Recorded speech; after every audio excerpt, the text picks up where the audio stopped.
السلام عليكم ورحمة الله وبركاته. الحمد لله. قال الله تعالى: وعد الله المنافقين والمنافقات والكفار نار جهنم خالدين فيها حسبه ولعنهم الله ولهم عذاب مقيم. صدق الله العظيم. الله جل شانه تعالى நாம் எல்லோருக்கும் குர்ஆன் ஷரீஃபினுடைய 3 பகுதிகளில் ஒரு பகுதியை முழுமையாக ஓத அதை கேட்க நசீபை தந்தான். அல்ஹம்துலில்லாஹ். பாக்கி 2 பகுதிகளையும் ஓத அதை கேட்க அல்லாஹ் நம் எல்லோருக்கும் நசீபாக்குவானாக. ஆமீன். பாரத அல்லாஹ் நல்லடியார்களே, இன்றைக்கு சூரா அன்ஃபால், சூரா தௌபா என்ற 2 அத்தியாயங்கள் ஓதப்பட்டிருக்கும். சூரா அன்ஃபாலை தொட்டும் சூரா தௌபாவை தொட்டும் அல்லாஹு தஆலா 3 விஷயங்களை மிக உயர்ந்தரகமாக பேசுவான். அதில் ஒன்று, ஒரு எதிரியை கொல்ல வேண்டும் என்றால் அந்த எதிரியை கொல்வதற்கு அல்லாஹ்வை பொறுத்த வரைக்கும் எந்த கண்ணும் தேவையில்லை. தரையில் கிடக்கிற மண்ணே போதும் அல்லாஹ்வுக்கு. அல்லாஹ் அழகாக பேசுவான்: நபியே, நீங்கள் இவர்களை கண்டு பயப்படாதீர்கள்.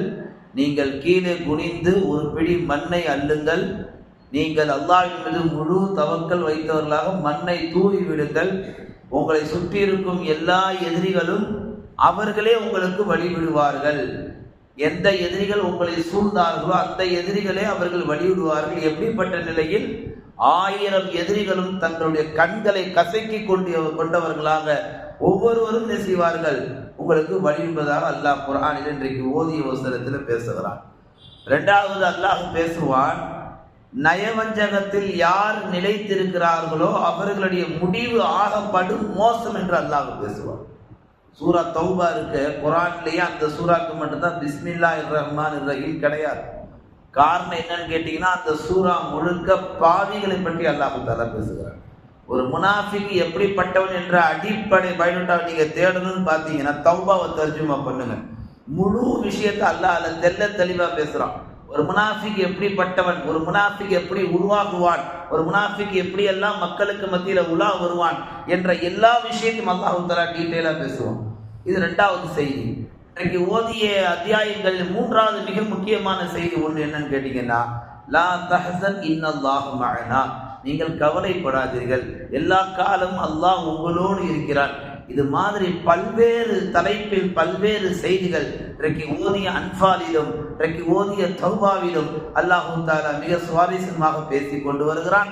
அதில் ஒரு முக்கியமான நமக்கான படிப்பினை பெறக்கூடிய ஆயத்து என்னன்னு கேட்டீங்கன்னா, நயவஞ்சகத்தில் நிலைத்தவருடைய நிலை, அவருடைய முடிவு என்ன ஆனது என்பதை அல்லாஹ் குர்ஆனிலே பேசுகிறான். இன்றைக்கு ஓதிய அந்த வசனத்தை அல்லாஹ் 3 செய்திகளை பிரித்து சொல்வான். ஒன்று, நயவஞ்சகமாக இருக்கக்கூடிய, அதாவது முனாஃபிக்காக இருக்கக்கூடிய ஆண்களும் முனாஃபிக்காக இருக்கக்கூடிய பெண்களும், இது முதல் தரம். 2வது, அந்த முனாஃபிக்கான ஆண்களும் பெண்களும் அவர்களுக்கு நரக நெருப்பு வாஜிபாகிவிட்டது, கண்டிப்பாக அவர்கள் நரகத்திற்கு போகக்கூடியவர்கள். இது 2வது.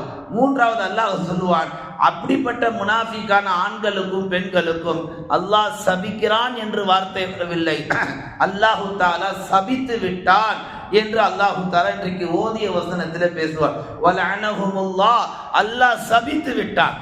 இந்த 3 செய்தியை கவனித்து பார்க்கின்ற பொழுது, நயவஞ்சகம் என்ற அந்த மோசமான முகமுடி, நிறைய பேர், நம்மள நிறைய பேர் முஸ்லிம் சமுதாயத்தில் 100க்கு 98% தங்கம் வைரூடியம் என்று சொன்னால் 2% மக்கள் முமின்களாகவும் இருக்கிறார்கள், முனாஃபிக்களாகவும் இருக்கிறார்கள்.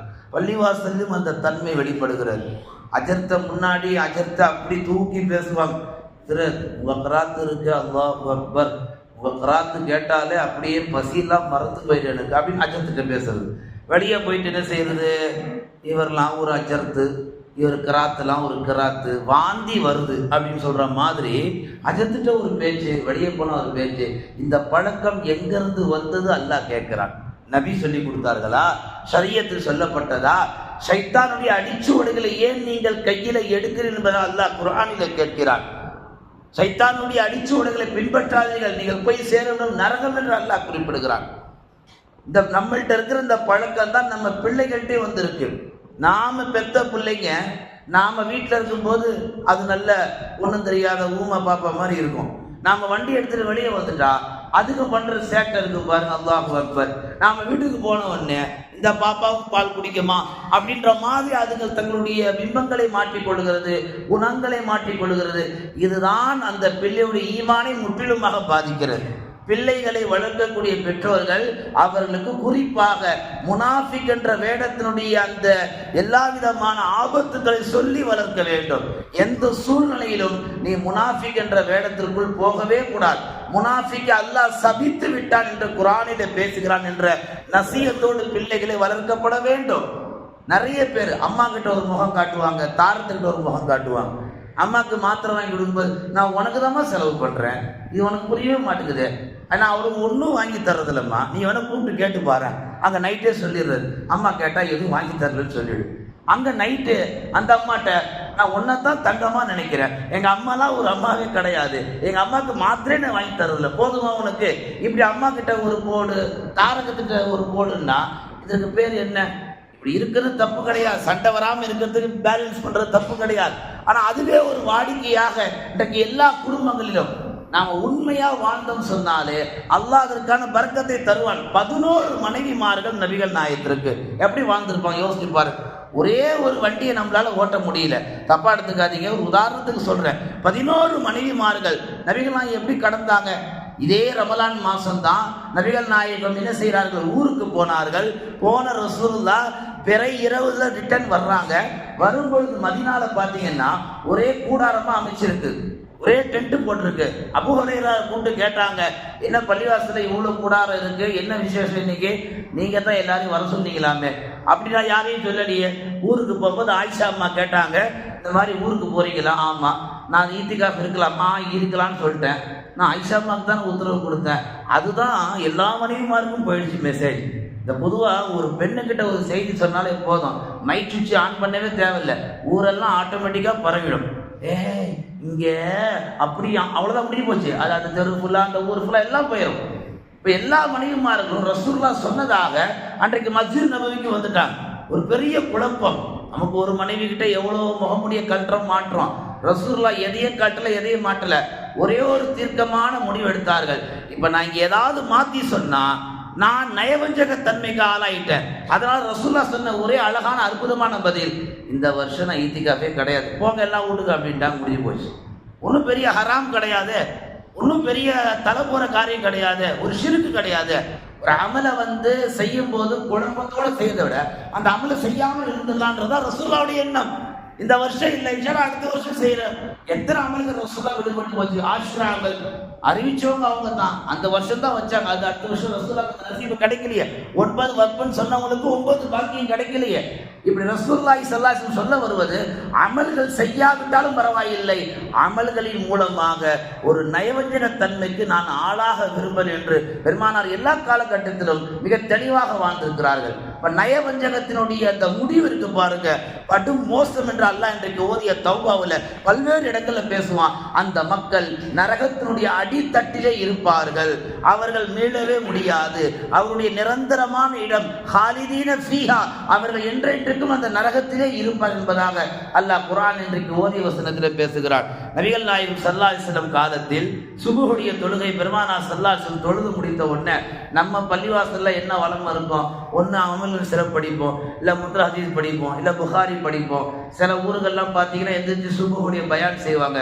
ரசூலுல்லாஹ் காலத்தில் என்ன செய்வாங்க, நான் தொழுது முடிச்ச உடனே சில பேர் எந்திரிச்சு போவாங்க, ரசூல் ஸல்லல்லாஹு அலைஹி வஸல்லம் கையை காட்டுவாங்க, இவர் முனாஃபிக், அவர் முனாஃபிக், அவ்வளோதான், வேற ஒன்றும் அது தப்பான விஷயம் இல்லை, இவங்கள்ட்டெல்லாம் நீங்கள் ஜாக்கிரதையாக இருந்துக்குங்கன்னுவாங்க, இவங்கள்ட்டெல்லாம் நீங்கள் கொஞ்சம் தள்ளியே இருக்குன்னுவாங்க. ரசூலுல்லாஹ் ஏன் இதை அறிவிப்பு செய்கிறாங்க? இவர்களை திருத்த முடியாது, இவர்கள் தொழிலாளி போல் வேஷப்படுவார்கள், நல்லவர்களை போன்று வேஷப்படுவார்கள், நல்லவர்களை போன்று நடிப்பார்கள், சமயம் வந்தால் இவர்கள் கண்டிப்பாக சாய்ந்துருவார் என்பதை பெருமானார் ஸல்லல்லாஹு அலைஹி வஸல்லம் அவர்கள் சஹாபா பெருமக்களுக்கு முனாஃபிக்களுடைய அபாயத்தை வாழும் காலத்திலே புரிய வைத்தார்கள். ரசூல் ஸல்லல்லாஹு அலைஹி வஸல்லம் சஹாபாக்கள் கேட்பாங்க, யா ரசூலுல்லாஹ், இவர்களெல்லாம் முனாஃபிகா, இவர்களை நல்லவர்கள் நினைத்துமே, இவர்களெல்லாம் முனாஃபிக், ஒரு இடத்துல ஜாக்கிரதையாக இருங்கள். பெருமானார் ஸல்லல்லாஹு அலைஹி வஸல்லம் சொல்லி காமிக்கிறார்கள், ஒரு முனாஃபிக்கு 4 வகையான அடையாளம் சொன்னார்கள். அவன் வாயை திறந்தாலே பொய்யாவே இருக்கும், எப்போ பாருங்க வாயை திறந்தா ஒரே அடிச்சு விடுவான், அங்கே இங்கன்னுவான். அவங்ககிட்ட உண்மையை எதிர்பார்க்க முடியாது. இதை ஒன்றை வச்சு நீங்கள் முடிவு பண்ணிக்கலாம், இவங்ககிட்ட நான் பழகலாமா வேணாமா. ரெண்டாவது ரசூலுல்லாஹ் சொன்னார்கள், அவன் வாக்குறுதி தருவான். பள்ளிவாசல் தானே முதல்ல கட்டிடலாம், நான் போடுறேன் பணம், நான் இருக்கிறேன், நான் அப்படி எல்லாம் சொல்லுவான். ஆனால் கதவு தட்டும்போது வீட்டில் ஆள் இருக்க மாட்டான், வீட்டை விட்டு ஓடிடுவான். வாக்குறுதிகளை அள்ளி வீசுவான், ஆனால் அதை நிறைவேற்ற மாட்டான். புரிந்து கொள்ளுங்கள், அவன் ஒரு முனாஃபிக் நாங்கள் ரசூலுல்லாஹ். அதே போன்று ஒரு சத்தியம் செய்வான், அல்லது அவனை நம்பினால் மக்கள் அவன் நம்பினால் மோசம் போவார்கள். ரசூலுல்லாஹ் இப்படிப்பட்ட அடையாளங்களை எல்லாம் சொல்லி கொண்டு வந்தவர்கள். ஒரு நல்ல விஷயத்துக்கு விவாதம் பண்ணும் பொழுது அதுல நேர்மையான தீர்ப்பு செய்ய மாட்டான், மோசடியான தீர்ப்பு தான் சொல்லுவான். இந்த 4 பண்புகள்ல ஒன்று யார்கிட்ட இருந்தாலும் அவன் அடிப்படை முனாஃபிக்னாங்க. அந்த ஒரு பண்பு அவனை விட்டு போகின்ற வரைக்கும் அவன் முனாஃபிக் என்ற அந்த குணத்திலிருந்து வெளியே வரவே மாட்டான். இந்த குணங்கள் இருந்தால் உங்களை நீங்கள் பாதுகாத்துக் கொள்ளுங்கள் என்றார்கள் நபிகள் நாயகம் ஸல்லல்லாஹு அலைஹி வஸல்லம் அவர்கள். பெருமானார் ஸல்லல்லாஹு அலைஹி வஸல்லம் அவர்கள் சொல்லி காமித்தார்கள், முனாஃபிக்குகளுக்கு சில காரியங்கள் மிக மோசமா இருக்கும். இந்த நயவஞ்சகத்தில் ரொம்ப மூழ்கி போயிருக்கிறாங்களா, அவங்களுக்குலாம் பார்த்தீங்கன்னா சில விஷயங்கள் ரொம்ப பாரதூரமாக இருக்கும். அதில் ஒன்று பார்த்தீங்கன்னா ஜமாத்தா அவங்களால தொழவே முடியாது. சில பேர் பாருங்களேன், அவங்கள ஜமாத்தில் நீங்கள் பார்க்கவே முடியாது. எல்லாம் தொழுது வெளியே போகும்போது தான் அவர் பசங்க உள்ளே ஓடிடுவார், வந்து தனியாக ஒரு செஞ்சு தனியாக தொழுது. ஏன்னா ஜமாத்தா தொழுவதில்லை, அவருக்கு கஷ்டம்லாம் இல்லை, அவர் குணம் அவரே ஜமாத்தோடு சேர விடுறதில்லை. ஒரே பலா, இங்கே உள்ளது அங்கே சொல்கிறது, அங்கே உள்ளதை இங்கே சொல்கிறது, இதை இப்படி பெரட்டி போடுறது, அதை அப்படி பெரட்டி போடுறது, இங்கே 2 சொல்லி கொளுத்தி போடுறது, அங்கே 2 சொல்லி கொளுத்தி போடுறது. இப்படி ஃபித்னாக்களை உண்டு பண்ணக்கூடிய முனாஃபிக்குகளுக்கு ஜமாத்துடைய தொழுகை படும் பாரதூரம் என்றார்கள் நபிகள் நாயகம். இந்த சமூகத்தில் யார் யாரெல்லாம் ஜமாத்து தொழுகைக்கு வரவில்லையோ அவர்களுக்கு நேரம் இல்லை, அவர்களுக்கு தொழுவதுக்கு டைம் இல்லை, அதெல்லாம் சும்மா சாக்கு போக்கு. அவர்களெல்லாம் முனாஃபிக் என்ற குணத்திலே வாழ்ந்து கொண்டிருக்கிறார்கள். ரசூல் ஸல்லல்லாஹு அலைஹி வஸல்லம் தெளிவாக அடையாளப்படுத்தினார்கள். அடுத்து நபிகள் நாயகம் சொன்னார்கள், அதே முனாஃபிக்குகள் பசுமையாக பேசுவார்கள், பசுமையாக பழகுவார்கள், ஆனால் அந்தரங்கத்தில் உள்ளுக்குள் ஒரு மோசமான குணத்தோடு வாழ்ந்து கொண்டிருப்பார்கள். இஸ்லாத்தை தன் சுய லாபத்திற்காக பயன்படுத்துவார்கள், இஸ்லாத்தை சுய லாபத்திற்காக அவர்கள் எல்லா இடங்களிலும் பேசுவார்கள். ஆனால் உள்ளுக்குள் என்ன செய்வார்கள், இஸ்லாம் அழிக்கப்பட வேண்டும், இஸ்லாம் ஒழிக்கப்பட வேண்டும் என்று இஸ்லாத்துக்குள்ளே சில கருப்பு ஆடுகளை போன்று இந்த முனாஃபிகள் என்றார்கள் நபிகள் நாயகம் ஸல்லல்லாஹு அலைஹி வஸல்லம் அவர்கள். ஸல்லல்லாஹு அலைஹி வஸல்லம் சொன்னதை போன்று அல்லாஹ்வும் சொல்லுகிறான். இவர்களுக்கு 2 விஷயத்தை அல்லாஹ் உதாரணப்படுத்துகிறான். ஒன்று, முனாஃபிகள் திருந்தினார்கள் என்று சொன்னால் நரகத்துடைய அடித்தட்டிலிருந்து அல்லாஹ் பாதுகாத்து சுவனத்திற்கு எடுத்து சொல்லுவான். அந்த முனாஃபிக்குகள் திருந்தவில்லை, மௌத்து வரைக்கும் அதே ஒரு குழப்பம் வச்சிருக்கிறாங்கன்னா, அவங்க தௌபா செய்யாம மௌத்தா போயிட்டா நாளை அவர்களுக்கு பாவ மன்னிப்பே இல்லை, அல்லாஹ் மன்னிக்க மாட்டான் என்பதாக நபிகள் நாயகம் ஸல்லல்லாஹு அலைஹி வஸல்லம் சொல்லி காமிக்கிறார்கள். முனாஃபிக் என்ற அந்த மோசமான குணம் இருக்கு, அது மோசமான ஒரு பண்பு. இன்னைக்கு நம்மள நிறைய பேர் நம்மளை அறியாமலே முனாஃபிக்கா வாழ்ந்துட்டு இருக்கிறோம். கொஞ்சம் நம்மளை நாம மாத்திக்கிறோம். காலையில சுபுகிலிருந்து இரவு போய் படுக்கிற வரைக்கும் நம்ம மனைவி மக்கள், நம்முடைய அண்டை வீட்டார், நம்மளுடைய பழக்க வழக்கம், நட்பு வட்டாரம், கொடுக்கல் வாங்கல், வணிக வியாபாரம், எல்லா நிலையிலையுமே நான் யாரையும் ஏமாற்றக்கூடாது, நான் யார்ட்டையும் பொய் பேசக்கூடாது, நான் எந்த மோசடியும் பண்ணக்கூடாது, ஒரு வாக்குறுதி கொடுத்தா நான் நிறைவேற்றுவேன். இதெல்லாம் கலந்ததுதான் நம்முடைய ஷரியத்தான், இதான் நம்முடைய வாழ்வியல் வாழ்க்கை. இது எல்லாத்திலையுமே நாம பக்காவா இருந்துட்டா நாம முனாஃபிக்கு நமக்கு ரொம்ப தூரம். இதெல்லாம் யார் குழப்பம் செய்கிறாங்களோ, இதெல்லாம் யார் நிறைய தவறு செய்கிறாங்களோ, ரசூலுல்லாஹி ஸல்லல்லாஹு அலைஹி வஸல்லம் சொன்னார்கள், அவர்களெல்லாம் தெளிவான பக்காவான முனாஃபிக் என்று குறிப்பிட்டார்கள். பெருமானார் ஸல்லல்லாஹு அலைஹி வஸல்லம் சொல்லி காமித்த ஒரு செய்தி, ஹதீஸ்ல முஸ்னஹ்ல பதிவு செய்யப்பட்ட ஒரு ஹதீஸ். பெருமானார் சொன்னார்கள், நான் வாழும் காலத்தில் என்னோடு 12 முனாஃபிகள் வாழ்ந்தார்கள். ரசூலுல்லாஹி ஸல்லல்லாஹு அலைஹி வஸல்லம் சொல்லி காமிக்கிறார்கள், அந்த 12 முனாஃபிகள்ல 8 முனாஃபிக்குகள் நாளை மறுமையில் அவர்கள் சொர்க்கம் போக மாட்டார்கள். எப்படிப்பட்ட நிலையில், ஒரு குண்டூசினுடைய ஹோல்ஸ் ஓட்டை இருக்குல்ல, அதுல நூலை கொண்டு போய் கோத்துடலாம், அழகா கோர்க்கப்படும். ஆனால் அந்த ஓட்டையில ஒரு ஒட்டகத்தின் தலை என்ன செய்ய முடியாது, கொண்டு போய் கோர்க்க முடியாது. இது சாத்தியமில்லாத விஷயம். அப்படி சாத்தியப்படுத்தப்பட்டால் இந்த முனாஃபிகள் சொர்க்கம் போவார்கள். எப்படி ஒட்டகத்தின் தலை அந்த குண்டு ஊசியினுடைய அந்த ஊசியினுடைய ஓட்டையில போகாதோ அதுபோல இந்த முனாஃபிகளும் சொர்க்கம் போக மாட்டார்கள் என்ற நபிகள் நாயகம் ஸல்லல்லாஹு அலைஹி வஸல்லம் அவர்கள். நாம் என்ன அமல் செஞ்சாலும், நாம் எவ்வளவுதான் நல்லவர்களாக வாழ்ந்தாலும், முனாஃபிக் என்ற அந்த ஒரு தீய கரை நம் வாழ்க்கையில் இருந்தால் நமக்கு சொர்க்கம் கூட இந்த உலகத்தில் ஹராம் என்றார்கள் நபிகள் நாயகம் ஸல்லல்லாஹு அலைஹி வஸல்லம். பெருமானார் ஸல்லல்லாஹு அலைஹி வஸல்லம் வாழ்ந்த காலத்தில் பனு அம்ர் இப்னு அவுஃப் என்ற ஒரு கோத்திரத்தார் கூபா பள்ளிவாசலை கட்டி ரசூலுல்லாஹ் போய் அழைப்பு கொடுத்தாங்க, வாங்க பள்ளிவாசலை கட்டியிருக்கிறோம். மதீனாவுக்கு போன புதுசில் இப்போ ரசூல் ஸல்லல்லாஹு அலைஹி வஸல்லம் செய்கிறாங்க, அந்த பள்ளிவாசலில் தொழ வைக்கிறாங்க. தொலை வைக்கிறத பார்த்த சில என்ன செய்யறாங்க முஸ்லிம்கள்ல சில மோசமான நயவஞ்ச முனாஃபிக்குகள், அதுல இன்னொரு கூட்டத்தார்கள் பனு கனம் என்று சொல்லக்கூடிய கூட்டத்தார்கள் பெருமானாரை போய் நாங்களும் ஒரு பள்ளிவாசல் கட்டி இருக்கிறோம், நீங்க வந்து அங்க தொலை வைங்க. தபுக்குடைய போருக்கு ரசூல்லா போய்கிட்டு இருக்கிறாங்க. ரசூல்லா சொன்னாங்க போர் முடித்துட்டு வந்து நான் தொலை வைக்கிறேன். ரசூல் ஸல்லல்லாஹு போர் முடிச்சுட்டு வரும் பொழுது அல்லாஹ் பள்ளிவாசல் சம்பந்தமான ஆயத்தை இறக்கிட்டான். நாளைக்கு இன்ஷா அல்லாஹ் ஓதுவாங்க அந்த ஆயத்து ஹாஃபிஸா.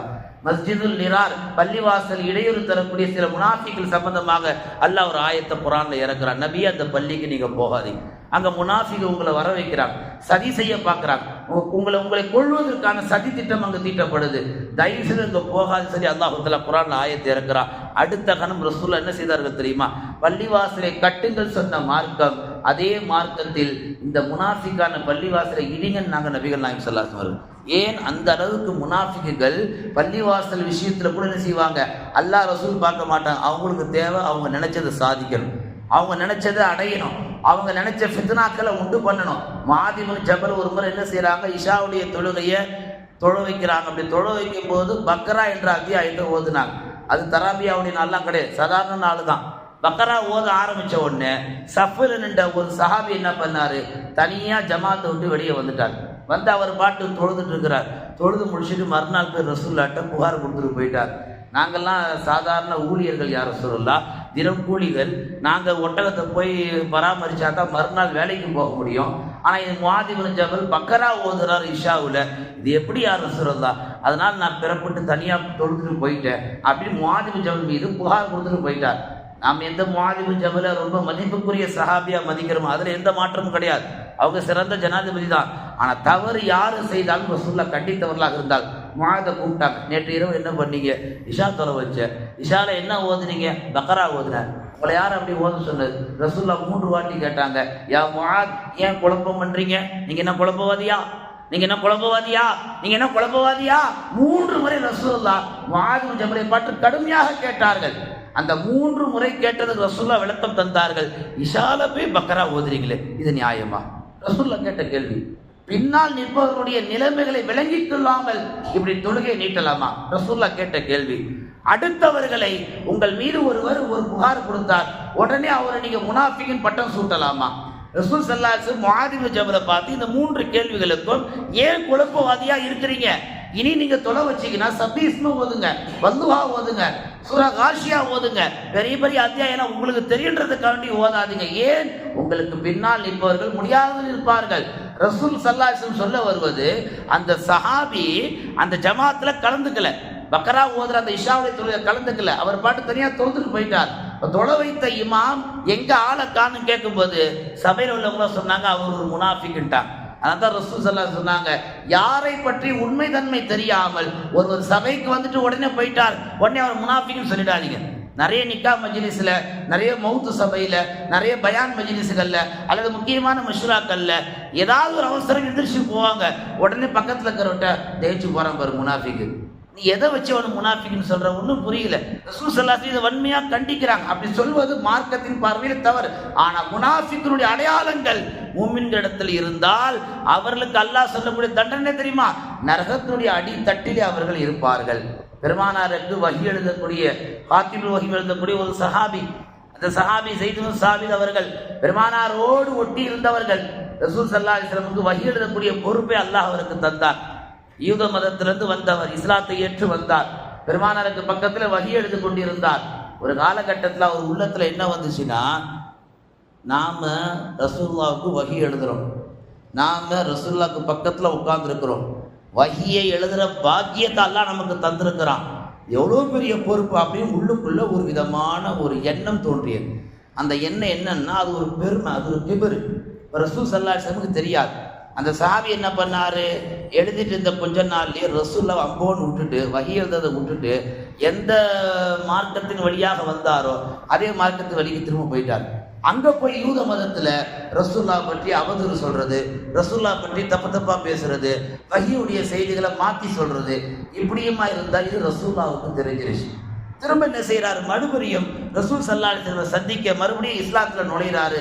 ரசூலுல்லாஹ்ட்ட வந்து நிற்கும் போது அஸ்ஸலாமு அலைக்கும் யா ரசூலல்லாஹ் ஒரு வாட்டி சலாம் சொன்னார். ரசூலுல்லாஹ் பதில் சொல்லல. திரும்ப 2வது வாட்டி அஸ்ஸலாமு அலைக்கும் யா ரசூலல்லாஹ், ரசூலா பதில் சொல்லல. 3வது வாட்டி சலாம் சொன்னார், 3வது வாட்டி ரசூலா பதில் சொல்லல. 4வது வாட்டி சலாம் சொன்னார், ரசூலா பதில் சொல்லிட்டாங்க. சொல்லி முடிச்சோன்னு அந்த சஹாபி ஏப்பான்னு, நான் இந்த மாதிரி தவறு பண்ணிட்டேன், ரசூல்லா மன்னிச்சிட்டாங்க. அந்த சஹாபி போனது பிற்பாடு சஹாபாக்களை பார்த்து ரசூல்லா கேட்டாங்க, அவர் 3 வாட்டி சலாம் சொல்ல, அந்த 3 வாட்டி சலாமுக்கு நான் பதில் சொல்லாமல் இருக்கும்போது நீங்கள் யாரும் புரிஞ்சிக்க கூடாதா?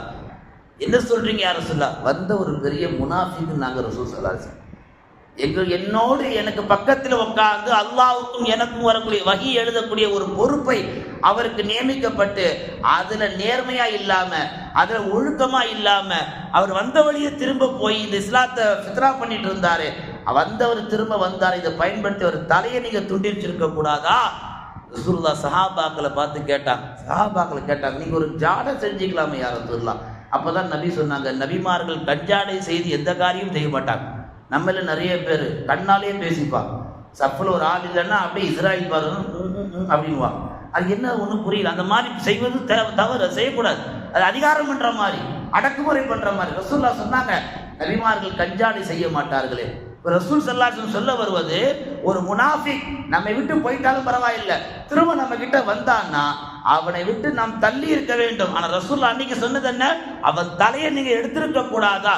எப்பேற்பட்ட துரோகம் செய்தான், வஹி எழுதக்கூடிய விஷயத்தில் எனக்கு துரோகம் செய்தான் என்று பெருமானார் ஸல்லல்லாஹு அலைஹி வஸல்லம் அவர்கள் அன்றைக்கு சஹாபாக்களுக்கு முனாஃபிக்குடைய அந்த பின்புலத்தை தெள்ளத் தெளிவாக பேசி புரிய வைத்தார்கள். இன்றைக்கு நம்மள நிறைய பேர் இந்த பண்புல தான் வாழ்ந்துட்டு இருக்கிறோம். ரசூல் ஸல்லல்லாஹு அலைஹி வஸல்லம் காலத்துல தொழுகைக்கு என்னன்னு கேட்டீங்கன்னாக்கா, லொஹருடைய தொழுகை, அஸருடைய தொழுகை பகல் வெளிச்ச நேரம் தானே, அதனால எல்லாரும் தொழுகைக்கு வருவாங்க. யார் வர்றது எல்லாருக்கும் தெரியும். ரசூலுல்லாஹ் அப்படி சொன்னாங்க, உண்மையான முனாஃபிக் யார் என்று கேட்டால் ஃபஜரும் இஷாவும் அவர்களுக்கு ரொம்ப கஷ்டமா இருக்குன்னா. ஏன் தெரியுமா? ரசூலுல்லாஹ் அந்த 2 தொழுகையும் முனாஃபிக்கோட லிங்க் பண்ணி பேசுறாங்க. லொஹர்ல அசர்ல வெளிச்சமா இருக்கும் வந்து சஹாபாக்கள் தோந்துட்டு போயிடுவாங்க. அந்த லொஹர் அசர் வெளிச்சத்திலேயே சில முனாஃபிக் தோந்துட்டு போயிடுவாங்க. ஆனா மகரிபும் வந்துருவாங்க. இஷாவும் ஃபஜரும் இருட்டா இருக்கிற பகுதி. அப்ப இருட்டுல என்ன செய்ய மாட்டாங்க முனாஃபிக்கள்? அந்த காலகட்டத்தில், ரசூலுல்லாஹ்வுடைய காலகட்டத்தில் பள்ளிவாசலுக்கு வர மாட்டாங்க. தான் தொழுகையாளி காட்டிக் கொள்வதற்காக வீட்டிலே தொழுகை நேரத்தில் வீட்டில் இருந்திருப்பாங்க. லொஹருடைய அஸ்ருடைய நேரம் வரும்போது நல்ல போல பள்ளிவாசல் மாதிரி வந்துருவாங்க. ஆனா இஷாவுக்கும் ஃபஜருக்கும் பள்ளிக்கு போகவே மாட்டாங்க. ரசூலுல்லாஹ் காலத்தில் இப்படி சில மோசமான பண்பு கொண்ட முனாஃபிகள் வாழ்ந்தார்கள். அதையெல்லாம் தெளிவுபடுத்தும் வண்ணமாகத்தான் அல்லாஹ் இன்றைக்கு ஓதிய வசனத்தில் பேசுவான், அவர்களுக்கு அடித்தட்டு, நரகத்திலே ஆக அடித்தட்டிலே அவர்கள் நிரந்தரமாக இருப்பார்கள், என்றென்றும் அவர்கள் மீள மாட்டார்கள் என்று அல்லாஹ் இன்றைக்கு ஓதிய வசனத்தில் மிக தெளிவாக பேசுகிறார். எல்லாம் வல்ல அல்லாஹு தஆலா இந்த முனாஃபிக் என்ற நயவஞ்சகத்தினுடைய மோசமான பண்பில் இருந்து அல்லாஹ் நம் எல்லோரையும் பாதுகாக்க வேண்டும். ரசூலுல்லாஹ் துஆ கேட்டார்கள், அல்லாஹும்ம இன்னா நஊது பிக மின் நிஃபாக், யா அல்லாஹ் இந்த நிஃபாக்குடைய மோசமான இந்த விஷத்தன்மையிலிருந்து என்னை பாதுகாத்து என்று ஒவ்வொரு நாள் ரசூலுல்லாஹ் அல்லாஹ்ட்ட துஆ கேட்டாங்க. அப்படி துஆ கேட்கக்கூடிய சமூகமாக அல்லாஹ் நம்மை உருவாக்குவானாக. நம்மளுடைய கொஞ்ச கால வாழ்க்கையிலே நாம் யாருக்கும் மோசடி செய்யாமல், நாம் யாரையும் ஏமாத்தாமல், எல்லோரிடமும் நல்ல முகத்தோடு உண்மை முகத்தோடு வாழக்கூடிய முஃமின்களாக அல்லாஹ் நம்மை உருவாக்குவானாக. நம்மள நிறைய பேருக்கு இன்னைக்கு இந்த ஏமாத்துற குணம் நிறைய வந்து போச்சு. ஒரு காரியம் முடியுதுன்னா முடியுதுன்னா முடியலன்னு சொல்லிட்டு போயிடலாம். அவரை நம்ப வச்சு அவர் கழுத்திருக்கிற அந்த பழக்கம் இன்னைக்கு முஸ்லீம்கள்ட்ட இருக்கு. ரசூல் ஸல்லல்லாஹு அலைஹி வஸல்லம் சொன்னாங்க, கலிமா சொன்னவரை ஒருத்தரை பார்த்து நீங்க என்ன செய்யாதீங்க, முனாஃபிக்னு சொல்லாதீங்க. ஏன் ரசூலுல்லாஹ் சொன்னாங்க? கலிமா சொன்ன ஒருத்தர் முனாஃபிக்கா இருக்க மாட்டாருன்னாங்க. இப்போ நம்மள நிறைய பேர் இந்த வேலை பார்க்குறாங்கன்னா கலிமாவுடைய அந்தஸ்து அவங்க இழந்துட்டாங்கன்றாங்க நபிகள் நாயகம் ஸல்லல்லாஹு அலைஹி வஸல்லம். எல்லாம் வல்ல அல்லாஹு தஆலா அப்படிப்பட்ட துரதிர்ஷ்டமான வாழ்க்கையை விட்டு எல்லோரையும் பாதுகாத்து ஒரு உண்மையான பரிசுத்த முஃமின்களாக அல்லாஹ் நம்மை வாழ வைப்பானாக. எதை பேசினோமோ எதை கேட்டோமோ அதன்படி அமல்